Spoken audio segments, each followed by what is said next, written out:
So thinking back to Jesus' journey to Jerusalem that first Palm Sunday, it made me think back to our first family road trip to Colorado. And I've already shared, the stories like when our son Silas got way too close to a 1,500-pound moose. That was a bad thing. And then our epic fail, right, with using the Hotels app in the mountains, that didn't go well. But I want to share a little bit about our initial drive up, because that's what was in my mind this week. And you can see the mountains for a couple hours as you're heading up from Denver area up into the mountains. And but you see, once you start getting close and you're ascending, you actually don't see the mountains anymore because there's hills and there's curves and trees and stuff like that. And you can't really see the mountains or even how high you've climbed. And honestly, it can start feel like it felt like it was taking forever, okay? And, the family was getting cranky. Somebody say cranky. Okay, so all of a sudden, though, we come around a corner of a bend, and we saw this overlook that just took my breath away. I mean, my inside lit up, and we could see the mountain peaks, the lush valley below, and a rare thing happened on a CNC road trip. We all agreed that we should stop at the same place at the same time. And so we did, and it was like the four of us were compelled almost to get out and walk along up this overlook. Now, for me, just getting out, breathing the mountain air, hearing nature's sound, and seeing the beauty, it gave me a sense of God's presence in that place. And I also had a sense of deep thankfulness that God had kept us safe from the dangers of the road, and of course, the dangers of a long road trip with your kids, okay? I'm thinking, we're finally here. God is so good. Life is like that. It's a journey, right? And with some amazing views. Sometimes we have amazing views along the way, and sometimes we have some depressing views along the way, right? Can anyone identify with that? Yeah, it's not just me. We all have experiences where there can be a range of emotions on this journey. Everything from anticipation and joy to tiredness and crankiness. Can I get an amen? Amen. Now, undoubtedly, the pilgrims that were headed up to Jerusalem for Passover, they would have felt some of the same things. And Jesus was one of them. But he had a bigger thing. He had bigger things on his mind than simply arriving in the holy city for the festival. On that Passover, sometime in the spring of AD 33, he had a mission to fulfill. And before we get to that, I just kind of want to paint a picture of this journey. Jesus began in Jericho, where Zacchaeus, the tax collector, was converted. This is the route that he would have taken. It's 14 miles to Jerusalem from Jericho. Now, Jericho is the lowest city on earth. It's actually located just north of the Dead Sea, which is the lowest point on earth, which is over 1,300 feet below water level. And then he's headed up to Jerusalem, which is on the Judean plateau, which is why you always hear references to hills and mountains in the Bible. And number two, go to the next slide. There's a graphic here showing the ascent of what this actually was like. It's over 3,300 feet. Okay, the Dead Sea, as I mentioned, was way below sea level. So this trip would have taken a healthy person 9 hours to do. And for the pilgrims ascending to Jerusalem, it wasn't just about geography, though, right? The temple of God was there, so it was a spiritual ascent. As the psalmist says in Psalm 24, who shall ascend into the hill of the Lord? Or who shall stand in his holy place? He that hath clean hands and a pure heart. In fact, Psalm 120 through 133 are called songs of ascent. We just went through all the series and preaching through the Psalms. It's a pilgrim song that they would sing these Psalms, the worshipers, as they were going up to Jerusalem for the 3 pilgrimage festivals. So there's 7 feasts of the Old Testament. There's 3 that required them to actually travel to Jerusalem. The first one is Passover. The other 2, there's Shavuot, which is Pentecost. And then there's Sukkot, which is Tabernacles. Now, does anybody know, this mic is feeding back a little bit, maybe just a little less gain. I can talk louder. Now, does anybody know what the Passover celebration is about? Did you get to shout it out? What are they celebrating? It's not a trick question. The Exodus. You guys seen the 10 Commandments, right? Okay.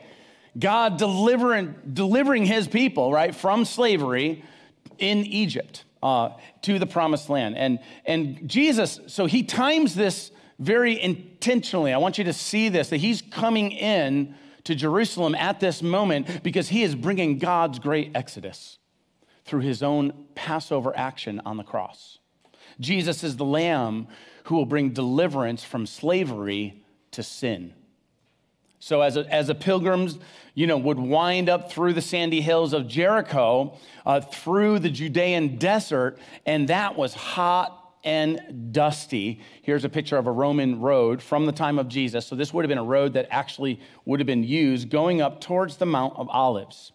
Here's another view from some students that are making the trek. This is the way that the pilgrims came, and that was the way that Jesus was going, as he had planned long ago. This is actually going to be the climax of his story. Here, Jesus was going to become the very embodiment of his 3-year announcement that the kingdom of God is at hand. You wouldn't actually be able to see the holy city until you reached the Mount of Olives, because it would actually block it. So there'd kind of be this sense of anticipation and maybe tiredness and perhaps some crankiness as you're getting up to the top. But then you would experience relief and excitement as you could see over the summit and the city would be there. At last, you would exchange the barren, dusty desert for a lush green growth, particularly at Passover time, which was the height of spring. Here's a photo of the Kidron Valley in spring, which runs between the Mount of Olives and Jerusalem. And notice the palm trees, right, which are significant for this moment. Now, we're going to jump into our text. We're going to be in Luke chapter 19. Hopefully, I painted a little picture for you there. Luke chapter 19, verse 28. It'll in your worship guides up on the screen, or you can follow along in your Bibles.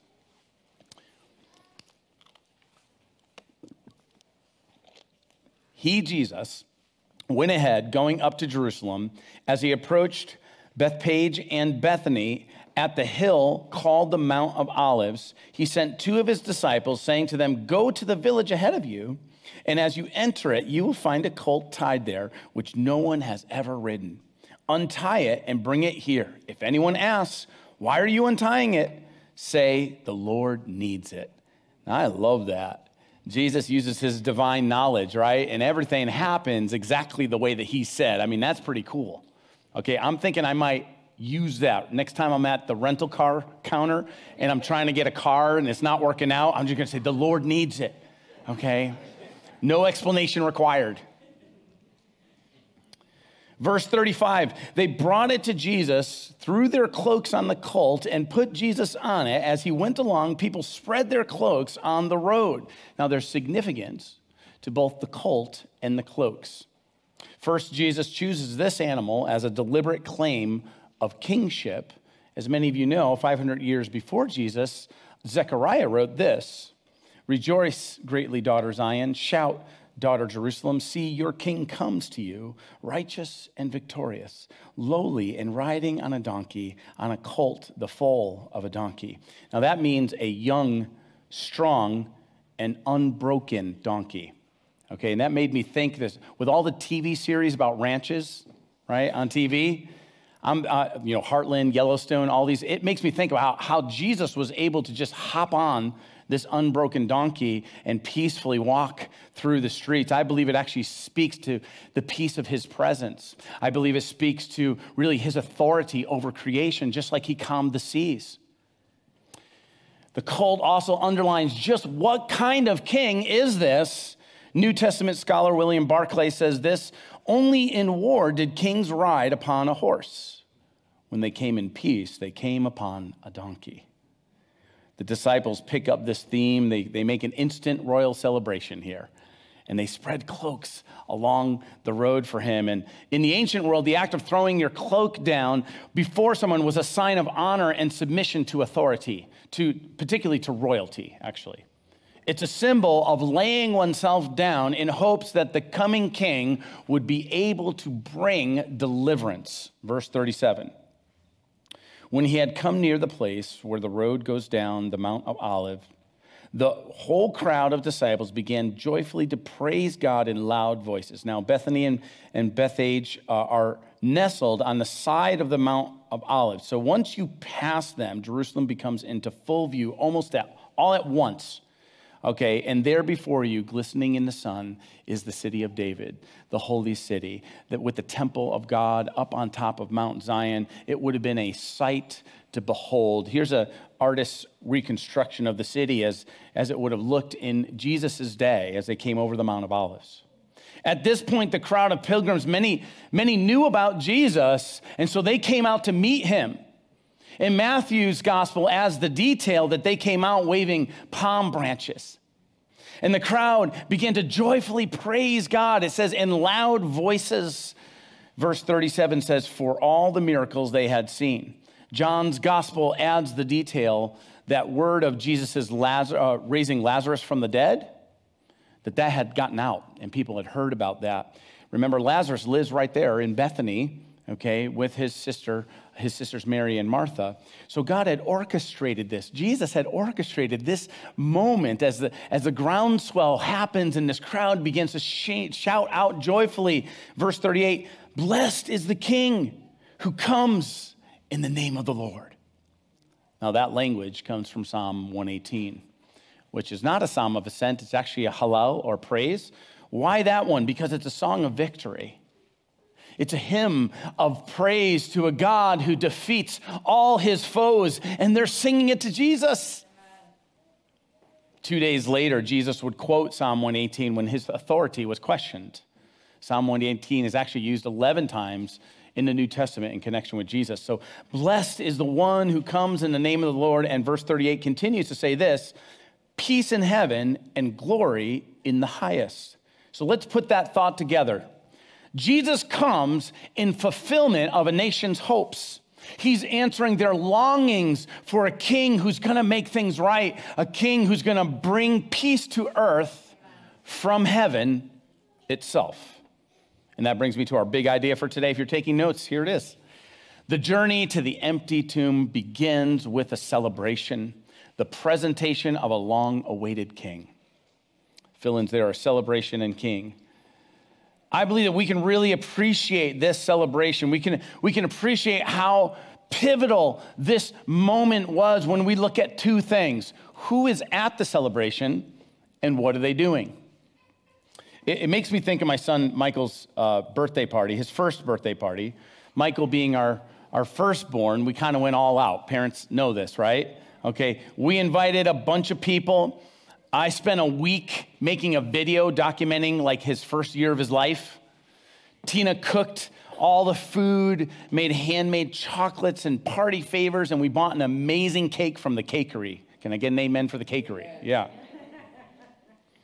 Now, thinking about who came and what they were doing, it kind of gives us a perspective looking back on that. First, you had Tina and I, who were, of course, over the moon. We were like so excited, and we were working hard for this to be the most special day possible. Then you had our guests.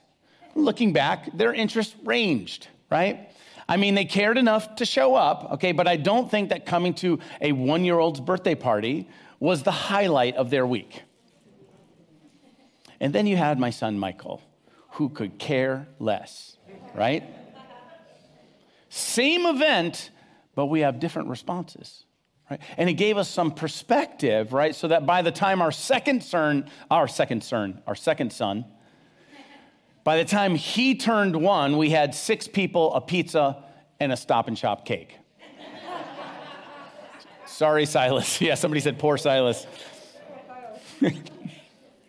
Now, why does this matter? Because who comes to an event and what they're doing there, it gives us a perspective on the meaning and the significance of that event. And in the journey to the empty tomb, it begins with a celebration. So we're going to look at who came to the party, all right?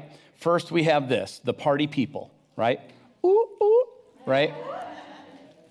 What are they up to? What are the party people up to? Some are full of heart and some are full of hype. Right? Verse 37, when he came near the place where the road goes down to the Mount of Olives, the whole crowd of disciples began joyfully to praise God in loud voices for what? For all the miracles they had seen. So some are excited about miracles. They are more focused on what Jesus can do for them than who he is, a king who is coming to make things right, not physically, not politically, but spiritually. But you know, it's not all wrong-headed. The crowds were seeing what many of the prophets had longed to see. Yet those who rejoiced only about miracles, their praise rang hollow. Earlier in Luke chapter 10, Jesus sends out 72 disciples to spread the good news, and they came back rejoicing over what? Over miracles, right? They were saying, but Jesus said to them, verse 20, do not rejoice that the spirits submit to you. They were casting out demons, but rejoice what? That your names are written in heaven. You see, in other words, don't rejoice about miracles, rejoice about your salvation. Back to chapter 19, verse 38. Their praise included this statement, peace in heaven and glory in the highest. You know, that's almost the same words the angels proclaimed at Jesus' birth in Luke chapter 2. True peace comes through the humble king born in a stable and now riding in on a donkey. Keeping this perspective is how we can separate heart from hype. Some of you are old enough to remember how bad the school system in Hartford got in the late 90s. Things were so mismanaged that the state actually had to go in and take over the school system because they were in danger of losing their accreditation, which would have made students' diplomas not worth the paper that they were printed on. So on March 4th, 1997, hundreds of students walked out in protest, demanding why their schools were falling apart and about to lose their accreditation. Many of these kids had heart. They really knew what was going on, but for others, it was like the herd mentality. They're like a walkout? Awesome. I get a day off from school. And I'll never forget the TV news reporters interviewing the kids that were marching because literally many of them, they had no idea why they were there. They're thinking they're out there maybe protesting the meatloaf-like substance that they serve in the cafeteria. For them, it was just an excuse to partay. Right? They were caught up in the hype and they missed the heart of what was going on. So we should ask ourselves, what about us? Before we just jump in and mindlessly wave palm branches in celebration, we should do a heart check. Are we thinking more about what Jesus can do for us when we worship? Are we focused on who he is? And how we can serve him in his kingdom of reconciliation. To truly understand how pivotal this moment is, we're looking at two things. Who is at this celebration and what are they doing? So first we have the party people, and number two, we have the party poopers. I said poopers in church, that's right, I already asked permission. Now what were the party poopers doing? Some were choosing fear over faith. The party poopers were choosing fear over faith. You got to admit, you're going to remember my point. Anyways, verse 39. Some of the Pharisees in the crowd said to Jesus, "Teacher, rebuke your disciples." You see, the Pharisees are kind of like the professional party poopers in the Bible. So we're going to talk about them. Let's notice what it says first. Some of the Pharisees, not all. And that's important to know because there were Pharisees that were genuine seekers and actually ended up being followers of Jesus. We have the famous story in John chapter 3 where Nicodemus comes to Jesus in the middle of the night and he concludes that Jesus really he was sent by God. Then in John 7, Nicodemus stands up for Jesus in front of religious leaders. And then we have Gamaliel, the Pharisee, renowned Torah scholar who stood up for Jesus' followers in front of the Sanhedrin in Acts chapter 5. In Acts chapter 15, it refers to the believers who, it's verse 5, the believers who belong to the party of the Pharisees. And of course, the most famous of all would be the Apostle Paul, right? Who was so zealous as a Pharisee that he initially persecuted Christians because he thought that they were against God. But after his encounter with Jesus, he became the apostle to the Gentiles. So here's the thing that's really important, because I hear some bad teaching on this sometimes. It's a tremendous oversimplification to just consider a Pharisee as nothing more than a timeless example of religious hypocrisy. That's how it's often taught. If you view them that way, you're going to miss what Jesus was confronting here. They were not mere legalists. They were a competing Jewish renewal movement. They had a similar goal to Jesus, God's kingdom coming to earth, but they had a different idea on how it was going to happen. They were a pressure group that believed that through strict study and practice of the Torah, they could restore Israel to its independent theocratic status, meaning a government where God is the supreme civil ruler. So if you view them as simply religious hypocrites, you're missing important dynamics in the New Testament. So the question is, why did they say, "Teacher, rebuke your disciples"? Well, I think this celebration made them very nervous, okay, because they have an agenda, right? Suddenly, they became anxious about what would happen if the authorities in Jerusalem would realize that there is a messianic demonstration happening right here on the streets. This could undermine the Pharisees' agenda. It could cause a bad reaction by Rome or by the temple authority, the Sadducees, with whom they did not trust. And you know what? They were right, because that's exactly what happened. It's also exactly what Jesus had planned to happen. That's what he wanted to happen. But the Pharisees were not operating out of faith. They were operating out of fear. So ask yourself, whatever you're facing in this season, it could be, this was in a prayer, it could be a financial problem. It could be a health situation, maybe a relationship breaking down. Ask yourself, are you making fear-based decisions, or are you making faith-based decisions? Perhaps you're fearful of the political climate. Perhaps you have more fear about what is going on in our world than you have faith in Jesus' kingdom plan. Well, don't be a party pooper. Remember what the Apostle Paul said to Timothy, "For God," we can read this together, "For God has not given us the spirit of fear, but of power and of love and of a sound mind." You know, it's not wrong to have fear, that's human, but it's wrong to let fear determine what you do or do not do. Amen. Jesus knows what awaits him, yet he walks into the city anyways. But the Pharisees are fearful. They're like, "Shh, keep the people quiet." And I love Jesus' response. Look, verse 40. "I tell you," he replied, "if they keep quiet, the stones will cry out." Jesus is echoing the words of the prophet Habakkuk in chapter 2, verse 11, which says, "The stones of the wall will cry out, and the beams of the woodwork will echo it." Jesus is saying, if people don't cry out, creation will. Why?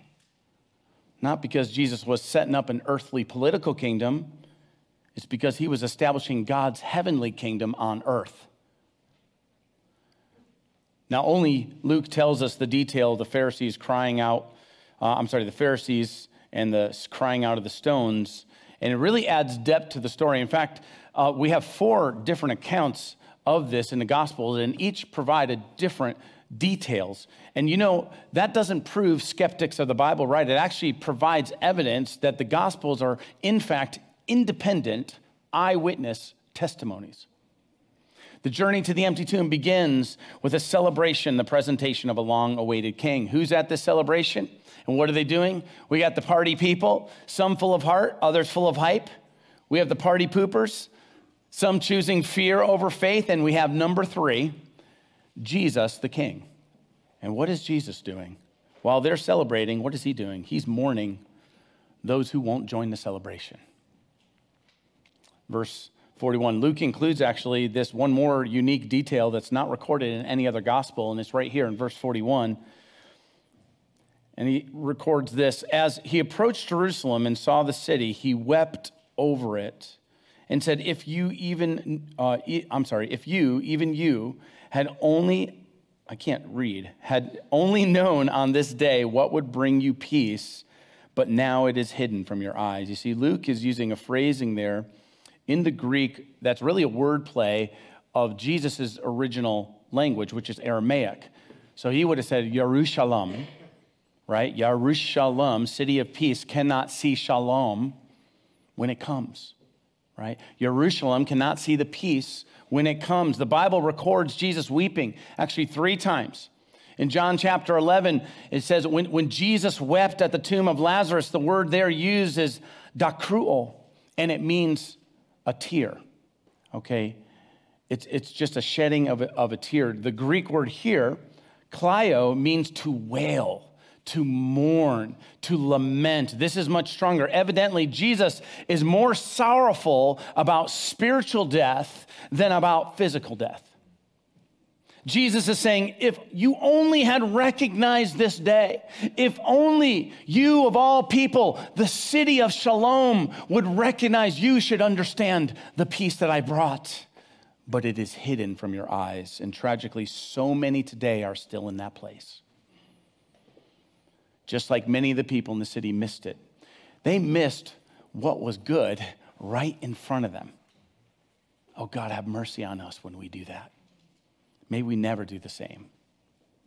In Luke chapter 14, we have the parable of the great banquet where God is calling all people to become part of the kingdom of God, the greatest banquet of all. But what do? They make excuses. If you know the story, be up on your screen. Verse 18, the first said this, I have just bought a field and I must go see it. Please excuse me. Another said, I just bought 5 yoke of oxen and I'm on my way to try them out. I'm like, really? I mean, in today's language, that's like, I'm too busy to come to church. I have to mow my lawn, right? Or I want to try out my new online purchases. I bet you could find some oxen on eBay, I'm sure. Still another said, I just got married, so I can't come. My wife, she wants me to take her to Yankee Candle.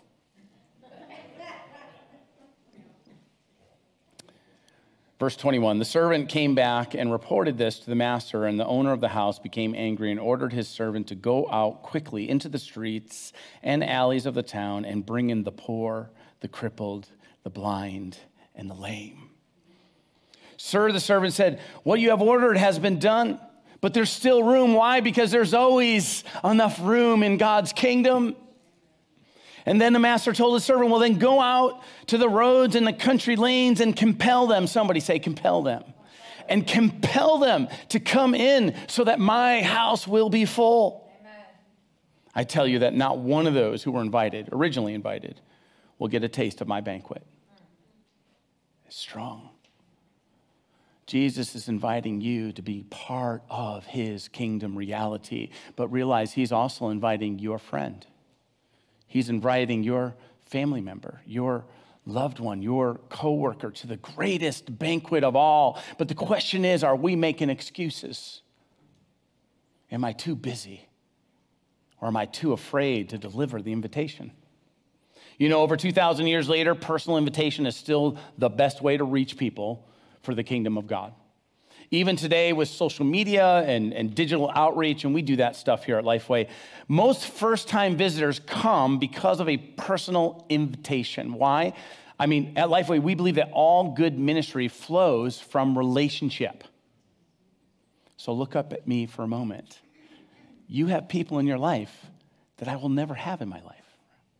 You have people that you could reach that I could never reach, and God is likely calling you to do that. So as we take this journey to the empty tomb, I want you to be thinking and praying for specific people that you can invite to join us on this spiritual journey. The last 2 verses are sobering here. Verse 43, it's a prophecy.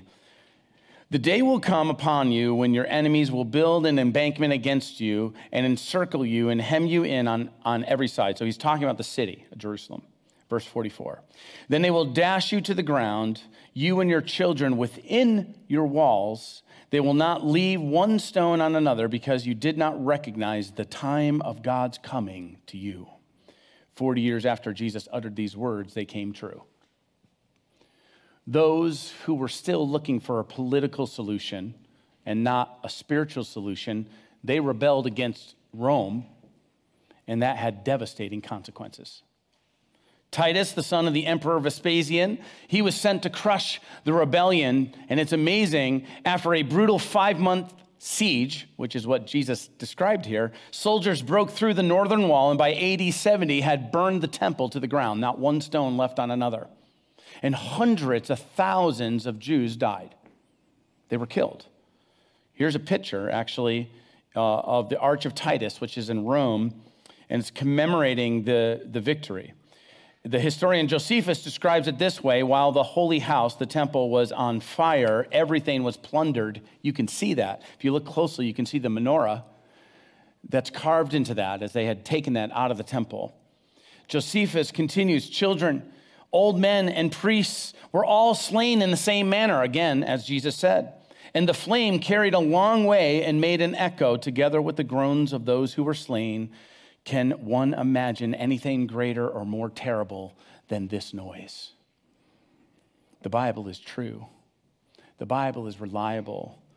The journey to the empty tomb begins with a celebration, the presentation of a long-awaited king who was there. We have the party people. Some were full of heart, some were full of hype. We have the party poopers, those choosing fear over faith. And then we have King Jesus. And he is mourning over those who won't join the celebration. So the question as I wrap up here is, how about you? As we arrive at Jerusalem with Jesus, what is the question that presses upon our hearts? Are we going along so that Jesus could fulfill some of our hopes and some of our dreams and our desires? Are we ready to sing songs of praise, but only when it seems like Jesus is doing what we want? Or are we ready to not only lay our cloaks before him, but to follow him into the trouble, into the trial, into death and rebirth? And that leads me to our call to action for today. Join the celebration by laying down your life. What do I mean by that? I mean laying down your preferences, your agenda for Jesus's kingdom purposes. Proclaiming with the Apostle Paul, who says, I have been crucified with Christ, and I no longer live, but Christ lives in me. The life I now live in the body, I live by faith in the Son of God, who loved me and gave himself for me. Join the celebration by laying down your life for Jesus's kingdom purpose. Please bow your heads in prayer with me. Gracious Father, I pray that as we all join the celebration, oh God, that we would not buy into the hype, but Lord, that we would have our hearts focused on you. God, I pray for those who may be experiencing fear today. Lord, I pray that you would release each one from their fears. Lord, you are the one that is above every problem. Let each one release that fear. May we operate out of faith in you and faith in your plan for the world. Laying down our preferences, laying down even our hurts and our habits and our hang-ups for your kingdom purposes. In your name we pray. And as we stay in this moment of prayer, I'd like to speak to those who maybe you feel far from God today. You could be in this sanctuary. Maybe you've just found this video online, but you know that you are not right with him. I want you to know that's why Jesus came. Jesus lived the perfect life that you and I could not, to become the perfect sacrifice on the cross for your sins and mine. But then he didn't stay in the grave. He rose up on the third day. So he's alive today so that we can call on him. And when you call on his name, you will be saved, forgiven, set free, and made new. If that's you, if you want that today, if you're willing to say no to your way, and you're willing to say yes to Jesus and his plan for your life, just pray this prayer with me now. Heavenly Father, forgive me for my sins. I turn from them and I turn to your Son, Jesus. Thank you for Jesus for being my Savior. I cannot do it by myself. Today, I put my trust in you alone. I will not trust in myself. And so I give you leadership in my life as my Lord. Now I pray that your Holy Spirit would come now, rush in like a flood, that you would fill me to overflowing, that you would empower me to live the life that you have called me to. Thank you, oh God, for new life. I give it back to you in Jesus' name. Amen.